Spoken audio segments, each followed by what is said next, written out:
Welcome. This is MoneyHeart, where we explore the emotional side of money. I'm Camille Diaz, and today we're actually flipping the script. My guest is going to be the host. His name is Biadasz. If you have been with us from the beginning, you saw him in episode 16, where he talked about creating a disaster recovery plan before you need it. And Peter is a great friend of mine. If you're watching the video right now, you can see he's a little bit on the sarcastic side, which is probably why we get along so well. Not at all. Nope, not at all. I'm the shy one here. That's right. He's the shy one here. He is actually my publisher. He helped me with my first book, and we're working on my second book. He owns the publishing company, Total Publishing and Media. He's also an author, so it's kind of cool to have somebody who totally gets it when you're working on your book. He helps people all the way from the idea of, I want to write a book, I sort of have an idea, to I've got my manuscript done and I don't know what to do with it, to my book is already published and I'm not happy with what's happening, make it better. So he kind of does all the things on that side. He's also been a great mentor for me, a great connector. And today he's going to ask the questions and I'm going to give the answers. And I will tell you right now, I have no idea what he's going to ask me. And he's had several weeks to work on these questions. So I'm sure they're going to be good because I gave him a lot of time, probably too much time to work on the questions. But anyway, Peter, go ahead and jump in. Well, first, Camille, thank you so much for allowing me to interview you. Congratulations on 100 podcasts. This is just really, really quite an accomplishment. Thank you. There's so many people that are proud of you. I just want to let you know that. So yay. Great job. Thank you. Yes, job. This is why we are doing this, because it is our 100th episode. And so super excited to be doing our 100th episode. Can't really, somebody asked me when I first started them, oh, why did you put like 001, 002? And I thought, oh, well, when I get to 1,000, I'll just figure out if I need a new numbering system or not. And I just sort of said it off the cuff, but here we are at 100. So who knows? Yeah. Okay, so we'll start off with an easy question. Okay. What is the meaning of life? No, just joking. 42. Just joking. Huh? 42. 42. Okay, there you go. Okay, podcast. Why did you start your podcasting? Yeah, so I actually wanted to start a podcast for a while. I'm not exactly sure what my motivation was there, but I just knew I wanted to do it. And since I had a financial services company, I thought I want to do something around money, around financial education. I've kind of always been a teacher, even though I resisted it as a kid. It just was one of those natural things for me. And I said, okay, I really want to do a podcast, but everything in financial services, I felt like had already been talked about. What kind of investments, types of insurance, savings, getting out of debt, like that. Nobody needs me to add to that conversation. I won't be bringing anything new. I won't be adding more value. When we were on lockdown, when COVID hit, everything just sort of stopped and I wasn't going out anymore. I wasn't networking, all that kind of stuff. And my creativity grew back, if that's a thing. So one day I'm sitting there and I go, oh, I've got it. The emotional side of money. And I put a post on Facebook, text only, no photo, nothing. I just put one post on Facebook that said, hey, thinking about starting a podcast. Does anybody want to do it with me? Within 24 hours, I had about 30 responses from people saying, yes, I'm in. What do I do next? And I was like, oh, all right, I guess we're doing this. That's how we got started. Nice. Yeah. Okay, well, let me ask you the same question from a slightly different angle. Sure. What problem did you set out to solve by doing this podcast? Yeah, I set out to solve the problem of people being super nervous to talk about money. Most of the people I was coming across in both my coaching and my financial services business were kind of felt icky or weird or nervous or shy or all of those things in talking about money, having a financial conversation, either about savings or what they were making or what they should charge or any of that.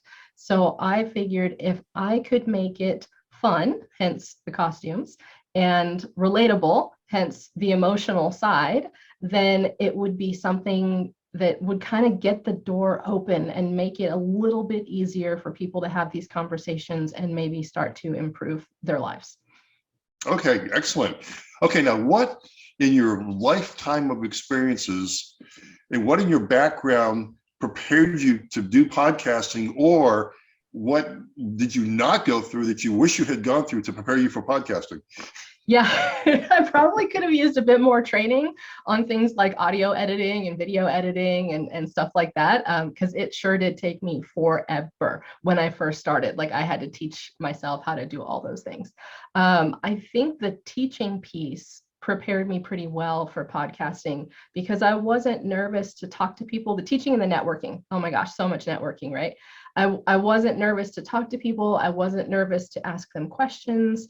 And every time we get on, people tell me it just feels like a conversation. You know, we record and they're super worried when they come on. They're like, oh, what's she going to ask me? I'm like, I'm not an investigative journalist. I'm not trying to find out your deepest, darkest secrets. You know, I just want to get your insight, your opinion, know what you know, and find out what might be valuable for other people that are listening that they may not have heard of. And once we do that, we just have a fun conversation and they go, oh, that was easier than I thought. Well, there you go. Good. Yeah. Well, besides the editing part, Yeah. what things have you learned professionally and personally in the first 99 episodes? Oh my gosh. I'm not sure I can quantify the whole deal. It's almost like I've been coached by all of these people that I have a conversation with every time. You know, as the listeners are hearing the stories, I'm also hearing the stories. And usually I'm hearing the stories for the second time by the time we're on the show because we've talked about it in a little pre-planning meeting beforehand. So I'm really getting all the information that's being shared on the show every time. So all of this stuff that we talk about, like self-worth and building your business and, you know, how to communicate with people and improving your life and gratitude, all of that stuff, it's all going into me at least twice. It's really cool. Nice. It's really cool. So that part's been amazing. And I've made tons of new friends. You know, there are people who almost every week, if not maybe every other week, somebody sends me a new introduction for the podcast and says, hey, this person's super cool that I came across. I think they should be on your show. And it's almost always a previous guest from the show who's like, oh, dude, you got to be on this show. So that part's been really amazing too, because I meet people that I probably would not have come across in my regular networking. Sometimes there are people that don't even normally network, like that's not part of their business. But they have a book or they have a cause or something like that. And so someone says, go be on Camille's show, and they do. And I get to meet them. What are some of the biggest successes you've experienced, or the successes of the guests in the time you've had your podcast? Yeah, so, well, I'm not sure. I guess I could tell you successes of listeners, because that's usually the ones that I hear about. I heard we did an episode on understanding Medicare, and the person who was on it, you know, shared it and I shared it, and someone in her network heard it, didn't realize what she did or how she could help, called her up, and I guess this is technically a guest and a listener success, called her up, changed her healthcare plan, and got her cancer treatment that she wasn't able to get on her current plan because she tapped out or run out of resources or whatever it was. So that one was a major victory. You know, we're practically saving somebody's life on that piece. So your podcast cures cancer. Okay, check. I did not say that. Where's the legal team? No, we are not making that claim. I think, let's see, other success. Oh, I had somebody else. So we did another episode on how to negotiate a salary. So that one was, you know, how do you ask for what you want, and how do you go in there with a plan of kind of research, but also being able to negotiate and ask questions and figure out other ways they could add value besides the money and really get what you want out of the situation. Right after that episode came out, a friend of mine called me and said, I listened to that episode and I shared it with my daughter because she's going for a job interview tomorrow. So that was really cool, knowing that, you know, the stuff we're putting out is not just feel good stuff. It's actually practical and people can use it.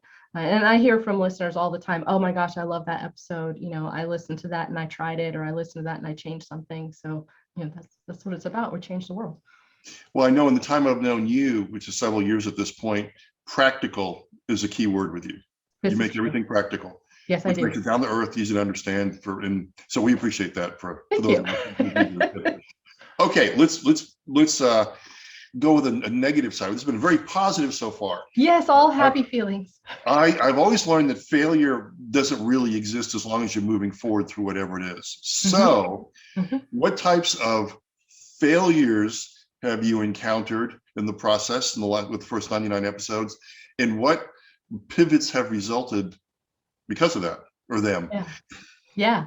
Well, I attempted in the beginning to set myself up for not failure by recording, like 15 or 20 episodes before I ever put the first one out, and having lots of stuff queued up and all that types of things.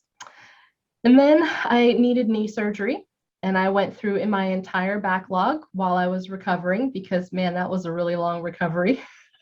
So there are a few episodes, if you watch the videos, you can actually see while I was injured, because I could no longer go upstairs to my office that was up there. And so the background has changed to just plain white, no office background. And you can actually see that I look kind of swollen, because I was in so much swelling in my legs and stuff that it was sort of my whole body. And when I go back and look at those, I'm like, ooh, I don't look as awesome as I do right now in those. And some of the recovery ones, I could only sit at the desk for just the time we were recording, because that's as long as I could leave my leg down, and then I'd have to get back up and go lay down and elevate it and stuff. So it wasn't really a failure, but it was definitely hard. That was a time when I was kind of like, I'm not sure if I'm going to keep this going or not.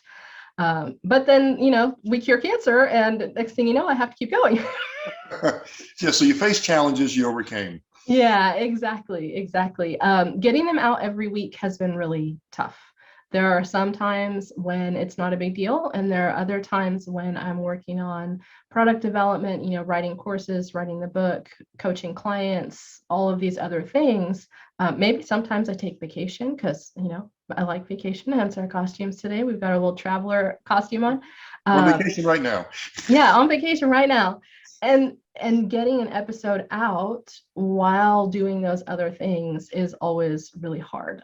So I've actually changed a lot in the way I have created my process. I kind of teach people this concept of first you simplify, and then you systemize, and then you optimize it. And so I have been quite in that systemizing zone for a while, of figuring out, okay, how can I make this go more smoothly? How can I make it faster? I've got my template for where I put the questions in, and I make sure to choose the highlights right after we record, so that I'm not having to go back and listen to it a month later when I don't remember anything, and do the show notes right after we record type of thing when my brain is fresh. So I've definitely created a lot of processes on that. And I've got some ideas for season 3, actually, of some changes I might make to kind of make it more smoothly, and make it more smooth, and also make it more interesting for the listener. So we'll see, but I'm not ready to reveal those yet, because I haven't fully ironed them out, and I've got the whole summer to figure it out. So you're not going to give me the exclusive during this interview? I'm not, because I don't know if it's actually happening. I have an idea, but I'm not certain about it. And because I'm not certain about it, and I don't actually have anything lined up to make that idea happen yet, because I've got a couple months to sort it, I can't promise if it's going to happen. I will say we just did our first group episode. So we had 2 business owners that are partners on the same show, and that went really well. So we probably will continue to do that. Okay. Now, how has the podcast affected your business, not only in the way you conduct business, but in the way your business has been evolving? Yeah. So the podcast also gives me excellent sort of insight into what people are really struggling with, which has made it a fantastic resource for me to add value to the people that not only are listeners, but that are also my clients. When I'm on the podcast, I'm finding out information from people of, this was really hard for me, and I had to go through this situation. So when I'm going back to my coaching clients or my financial clients, I know what they're going through, because I've had 100 people tell me what they're going through. And so now that has made me such a better service provider, that I've got that information in my brain. And so when they're explaining their particular situation, I've got resources in there to draw from and go, okay, I think I see where they're coming from. And here are maybe some possible solutions that work for someone else. Nice. Yeah. So when you sat down for episode 1, who did you perceive to be your target audience, and how has that evolved, or has it evolved through 100 episodes? Yeah. I perceived my target audience would be probably younger than they are, just because I thought that mostly young people listen to podcasts. Yeah, I was totally wrong. Totally wrong about that. My target audience is over 35, and I've got a lot of listeners in their 60s. I did also think that people were going to be entrepreneurs, and that part has not changed. I do mostly have entrepreneurs, business owners in my target audience, and those are typically the listeners that I have. Okay, good. So let's talk about you. Okay. What inspires Camille? Oh gosh. Well, my sort of personal mission is to use my talents, skills, and abilities to teach others to build themselves. So that's what inspires me. I love teaching. I love watching people have that light bulb moment.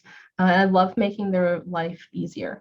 So whenever there's a problem or something that's not working, I want to get in there and untangle it and figure it out and help somebody. But I don't necessarily want to do it for them. I want to be more like, pull that thread right there. And then they do, and they're like, oh, it worked. And that's the fun part for me, when I get to see those results and connections and growth happening. Okay, now going along with that psychological mindset, yeah, some people don't know that your degree is in biology, correct? It is. So you have the scientific method, science type of mentality in the way you process information. Mm-hmm. And I think that's important for people to know, because my degree is in psychology. Yeah. And understanding how people process information, I think, is important in building relationships, but also lets you know why sometimes there's connects as well as disconnects. Right.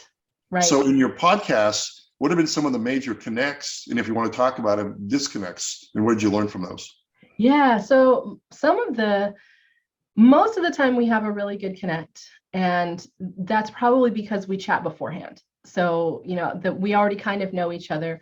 I'm very scientific in my process, but I'm also very intuitive and adaptive in how I interact with people. So once I've sort of figured out how they work, I tend to change how I communicate with them to make it easier for them. Which was really hard for me to figure out for a long time, that's what I was doing, because I couldn't figure out me. I just kept being influenced by everyone else. And then finally I was like, oh, okay, I think I figured out me. Now I can use that to help other people. It just took forever, but that's okay. Late bloomers are good too. The only times that we've had disconnects have been, there's been a few times that somebody has been so excited by what they do or the service they offer that they kind of get on a I don't want a soapbox maybe, and they just sort of keep going and kind of stray from the topic that we've planned. They just kind of get on a thing, but it happens because they're excited. So yeah. So preparation is very, very important, and flexibility. Yes, it is. Yeah. Know what I want to kind of talk about based on what we've planned. And then when things go, sometimes people bring up stuff that they never disclosed to me the first time around. Sometimes they hide things. Sometimes we talk about more in our initial session, and then they realize they weren't comfortable being quite that open in public. So not everything makes it into the show. But then other times people have things that they didn't bring up in our initial discussion, and something we talk about in the show touches on it, and they do share more insights. And I'm just like, wow, that was really cool. We got great new info that I hadn't thought about. So I love when that happens. Have you ever had a guest that you really had to struggle to pull things out of them? Occasionally, not very often, because most of the people who make it onto the show, since I do that kind of screening process, most of the people that make it onto the show can at least talk about something. Okay. Yeah. It's very rare that we have some, but okay, every once in a while somebody gets a little bit more nervous than they were anticipating, because they're not used to being recorded, or it's not, we're all on Zoom all the time now, but people just aren't used to knowing, like, in the back of their mind that other people will see this. So it kind of freaks them out, and I just have to kind of make them feel comfortable or, joke around a little bit so that they can kind of loosen up on camera and feel like, oh yeah, right, we're just having a conversation. We're going to be okay. There you go. Yeah. Okay, hard left-hand turn. Tell me some of the main things you've learned from your mentors over the years. Oh gosh. Okay. So this is interesting. I have, I told you what my mission was a few minutes ago. Mm-hmm. And my mission used to be different. And I learned something. So I had both you and another mentor, one of my financial services mentors, that I had met with right around the same time. And you both asked me about my mission. So at that time, my mission, I no longer have it memorized because once I'm done with that, I let it go. But it was very much of kind of creating a stable income and environment for my family, kind of provider sort of mission. And when I told it to him, he said, wow, that's really great. And when I told it to you, you were like, I think you might want to challenge yourself a little bit more there. And it was really funny because, of course, he said that was great. And I thought that, good job, me. And then you said you might want to challenge yourself a little bit there. And I was like, oh, Peter, kind of thing, right? But what was great is that you were both supporting me just at different times. He was supporting me in that current present of this is where I'm at and this is where my growth level is, and I needed somebody to be in my corner at that time. And you were supporting me in the current of, hey, if at that time you were supporting me in the future of, you might not live there forever. Let's remember to think about a mission that's going to be broader once you get out of that struggle stage, and don't live there forever. Do it now. Move on later. And so even though I was slightly grumpy with you in the beginning, it stuck with me. And later, when I was ready to update the mission, I was like, oh, I get it now. Okay. Well, to go along with that, to be honest with you, one of my favorite quotes is, the only thing that stays the same is that nothing stays the same. Yeah. And so that was the foundation for that discussion. Yes. I had mentors that kicked me in the butt too way back when. Well, that's what you need. It's great to have some people in your corner that tell you you're doing great so that you can keep going. Because sometimes that energy and inspiration to keep going, you're just like, oh, it's hard today, and you need that. But you're not going to continue to make change if somebody is not kicking you in the butt at some point and saying, hey, you missed a piece, you missed a step, and did you think about this? And then you go, oh. Yeah. There's time for cheerleaders and there's time for other stuff. Exactly. So my mentors have been really good at adding challenge when I need it, or there you go. At the right time, let's say. Nice. So what do you do to relax? Oh, I watch cheesy reruns of shows like Murder, She Wrote and Columbo and Magnum PI. All right, there you go. Yes, I call it the cheese, and I put it on and just either take a bath or lay around on the couch. I also have this game on my phone that I play once in a while, just because it's just hard enough that I can't concentrate on other things. I have to just concentrate on that, but not so hard that I'm angry that I'm not winning. That's so a that good works. balance. Yes. Yeah. I also love hiking. So I love to be outside. I like to garden, even though I would not call myself a gardener, because gardeners are legit and they grow things and they know what the names of plants are. And I just make stuff that's pretty and some tomatoes and occasional, small vegetables in my car. Not a gardener, but I definitely like gardening and being out there. And I love hiking. So that's always a super fun pastime. Not sure it is relaxing and it's not at the same time. So slight challenge, but also relaxing. There you go. Yeah. What's a change of pace? Yeah, exactly. So what does the future hold for you, the podcast, and just everything in general? Me, the podcast, and everything in general. That is a whole lot. Yep. Future's awesome. I'm really excited about it. The podcast at the moment, I intend to keep it going. It may change forms a little bit, but that's okay, because as we just said, everything does. The future for me, I've got my website up, go.optimize.zone, where I am helping entrepreneurs achieve their goals, streamline their business, and regain their life.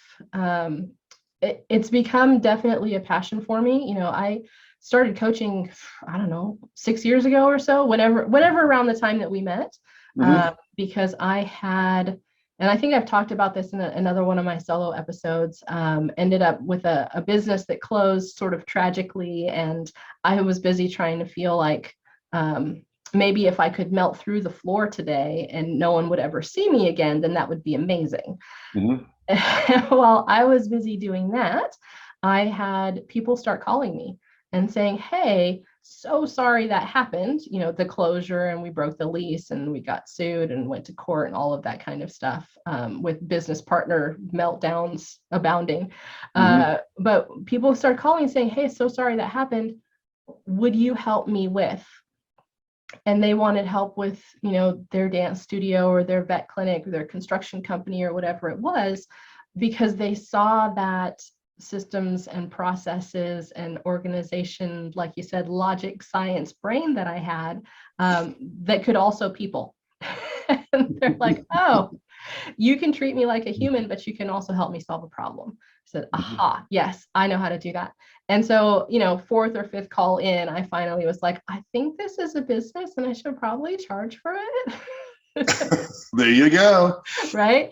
And so now it's evolved to where I have really focused on entrepreneurs, the ones whose businesses are going well and they're really happy with what they do, but they're kind of frustrated with all the time they're losing, because their goals aren't being accomplished on schedule, and things like eating well, going on hikes, getting exercise, taking vacations, all of that stuff keeps getting sort of pushed to the side.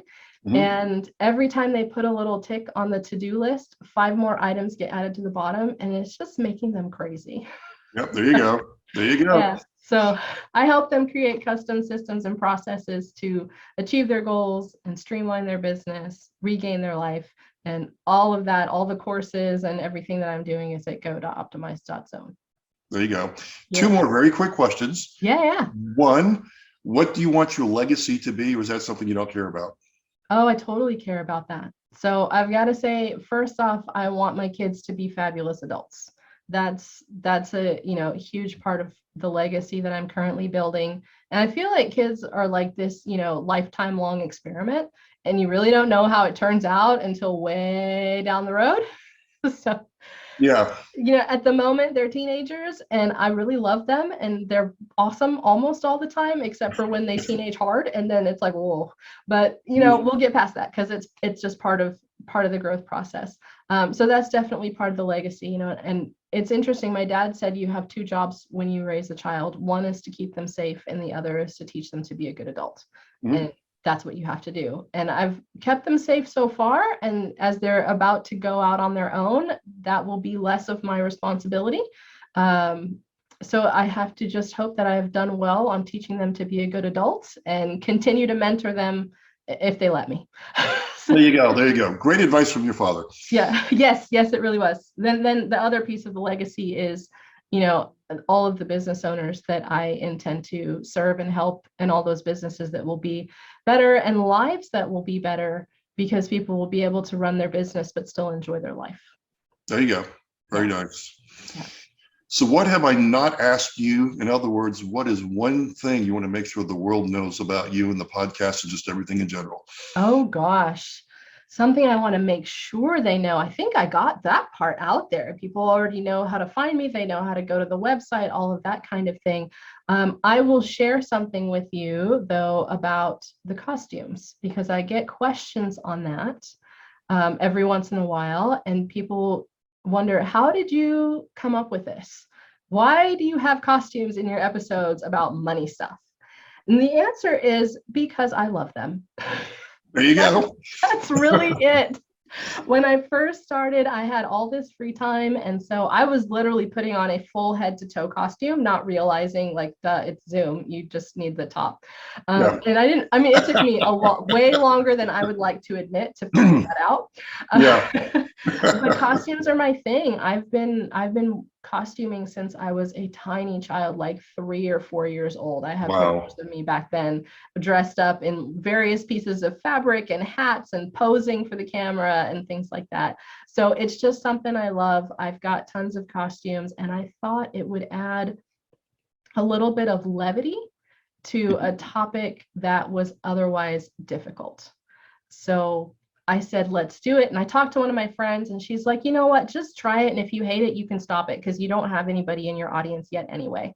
And I was like, oh, yeah, that's a great idea. Well, here we are 100 episodes in and the costume thing is still working. And people now think that I'm a genius because they're like, oh my gosh, that's amazing marketing. I can't believe. And so I just rolling with it. And I kind of wear costumes in my other stuff now. So whenever I record an episode, you'll probably see, something come out on Instagram, like a reel or something on Facebook, a picture that has me in a costume, because now I use them for all my branding because they're just part of me. Nice. Well, again, thank you for allowing me to interview you for your 100th episode. Yeah. Thank you for being so open and with all of us. We appreciate it very, very much and wish you continued success. Keep up the great work.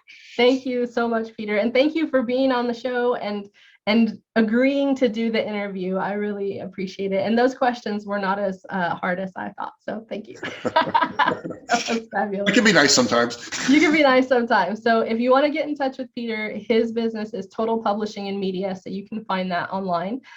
Thank you so much to all of our listeners and viewers. I'm your host, Camille Diaz. This has been our 100th episode, and I am so excited you were along for the ride. As you know, you can find me on go.optimize.zone and find out what else I'm up to through my website, CamilleDiaz.com. Be sure to follow MoneyHeart on social media at MoneyHeart Show, and our website is MoneyHeartShow.com. So we always do a money mantra at the end.